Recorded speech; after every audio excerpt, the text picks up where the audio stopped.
Vamos às aulas de comandos elétricos. A primeira parte das aulas vai ser a gente conhecer o funcionamento e quais são os principais dispositivos que fazem parte de um acionamento através de comando elétrico. Depois que nós conhecermos todos os básicos e como que funciona cada um deles, a gente vai passar para a parte de montagem de circuitos, montagem de circuito de comando, montagem de circuito de força e entender toda a lógica de funcionamento. Então, começando pelos dispositivos, a gente vai falar primeiro sobre os dispositivos de proteção. Quais são os mais utilizados? Tá? Quais são os mais comuns? O mais comum, dependendo da situação, não tão utilizado mais, mas o mais comum deles são os fusíveis. A função de um fusível é fornecer proteção elétrica para o circuito. Como que é o funcionamento dele? Aqui a gente tem a simbologia de um fusível, tá? O fusível é basicamente uma capa de porcelana e tem um filamento, um fio de cobre fininho dentro dele. Quando passa por esse fio uma corrente maior do que a que ele foi projetado, esse fio se rompe. Então, se eu tenho um circuito fechado através de um fusível, esse fusível, por exemplo, para 4 amperes, passou uma corrente maior que 4 amperes nesse fiozinho que foi projetado para 4 amperes, o que acontece com o fio? Se rompe. Se ele se rompe, é como se eu tivesse um circuito aberto. A grande desvantagem desse tipo de proteção dos fusíveis é que eles não são reaproveitáveis. Então, o fio arrebentou, eu tenho que desfazer desse fusível e comprar um novo, colocar um fusível novo no local. Não tem como eu reaproveitar um fusível. Com relação à aplicação, a gente encontra três tipos de fusíveis. Os fusíveis retardados, ele suporta um aumento de corrente na partida, ou seja, ele tem um retardo para acontecer esse rompimento do filamento, ele demora a se romper. Eles se rompem imediatamente num caso de curto-circuito, tá?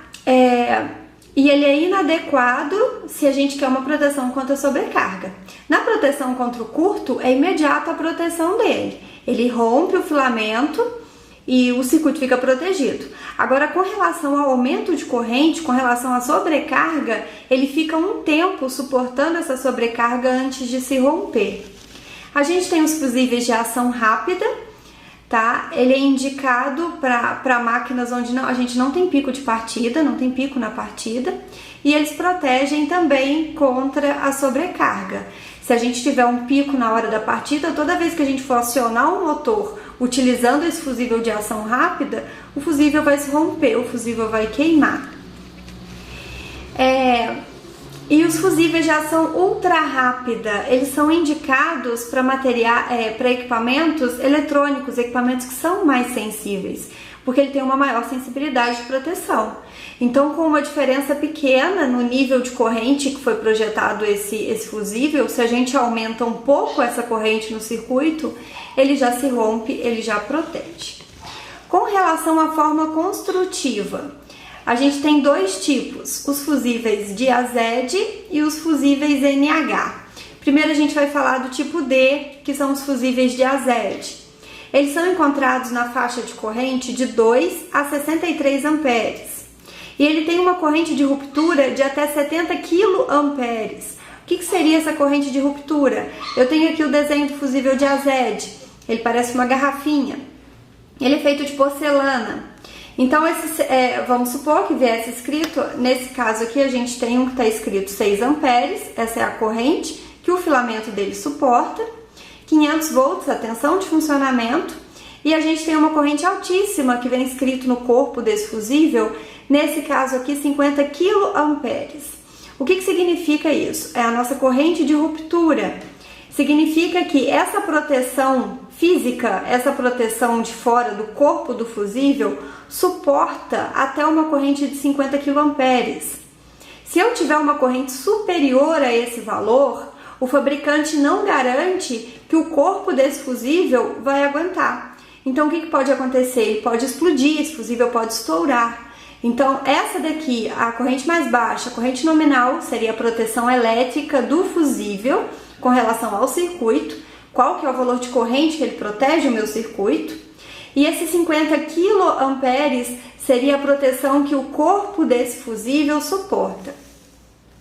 Ele é indicado para circuito de acionamento de motores, ele tem a função retardada, então ele pode suportar picos de corrente.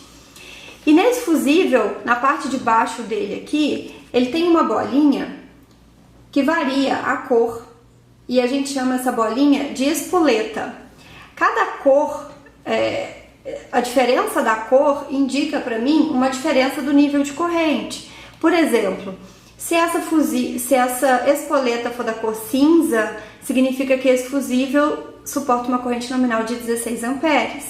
Se essa espoleta for da cor amarela, significa que esse fusível suporta até 25 amperes de corrente. Então existem tabelas do fabricante que te falam, dependendo da cor, qual que é a corrente de proteção. As partes de um fusível. O fusível é dividido em algumas partes, então não é só essa garrafinha, não tem como a gente ligar só essa parte que é o fusível no circuito. Ele precisa de alguns acessórios para a gente montar esse fusível e conseguir prender esse fusível num trilho, na fixação por trilho, e ainda as proteções dele. Então a gente tem o próprio fusível, a tampa, o parafuso de ajuste, o anel de proteção e a base. São as partes do fusível. Segundo tipo de fusível com relação à forma construtiva são os fusíveis do tipo NH. Eles são retangulares, tá? Eles têm, qual que é a diferença deles em aplicação? Eles têm uma corrente de ruptura que chega até 120 kA, então eles são mais fortes, são mais robustos. E também a corrente nominal desse fusível varia de 4 até 1000 amperes. Então a gente tem uma faixa maior de abrangência desses fusíveis. Eles também não são instalados somente o fusível, tá? Ele tem uns outros acessórios, então eles são presos em uma base para a gente fazer essa fixação.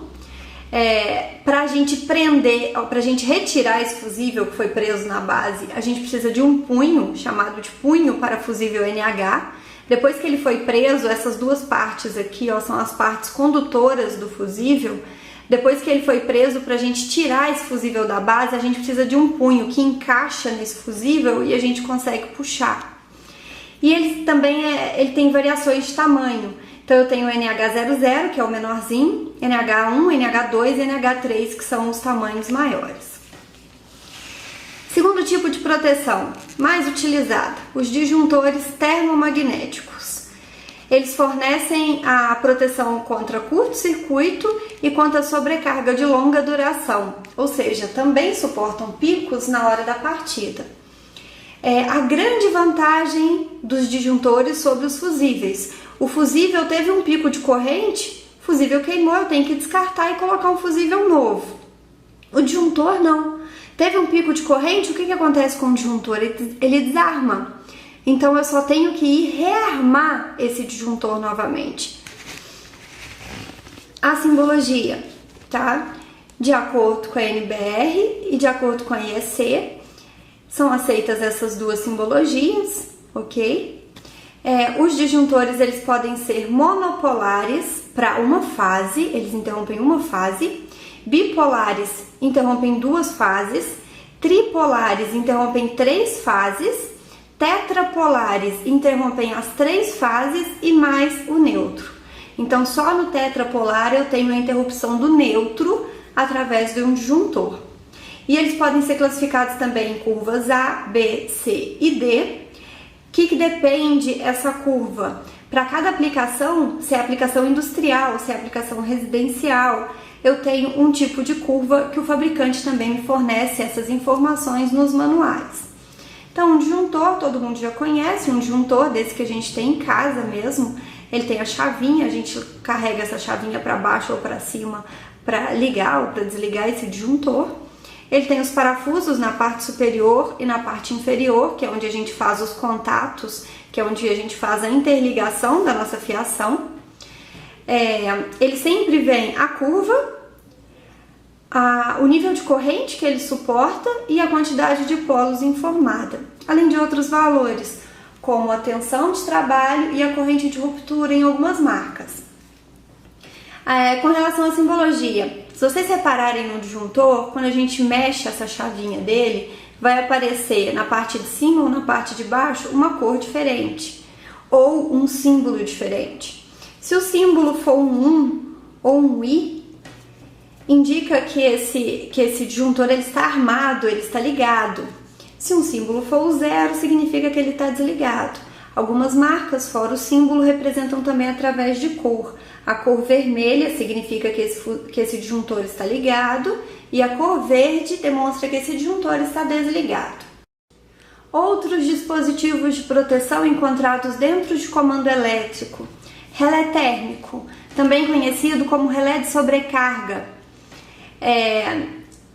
Esse relé de sobrecarga, ele tem uma faixa de ajuste, a gente vai ver depois quando a gente for trabalhar só sobre o relé, que essa faixa a gente indica nessa faixa qual que é o valor de corrente nominal do motor. Então ele protege o motor de acordo com a corrente nominal informada em placa. Ele se conecta em todas as fases do motor. Então, se eu tenho um motor trifásico, eu vou botar um relé trifásico e cada uma das fases vai passar pelo meu relé. E além desses contatos que a gente chama de contatos de força, contato de força ou de carga é todo aquele contato por onde passa as fases. Ele tem também os contatos de comando, que a gente vai ver para que serve depois. E uma outra opção de proteção dentro dos comandos é o disjuntor motor. Qual que é a grande vantagem de um disjuntor motor? Ele funciona como um disjuntor e como um relé ao mesmo tempo. Ele tem as duas funções. Então ele tem a função de liga e desliga, que nem eu tenho no disjuntor, e ele tem a função de proteção contra curto-circuito e sobrecarga, que nem eu tenho no disjuntor e que nem eu tenho no relé. Então ele junta as duas funções em um único dispositivo, bastante utilizado também no disjuntor motor. Essa é a simbologia do disjuntor motor de acordo com a norma.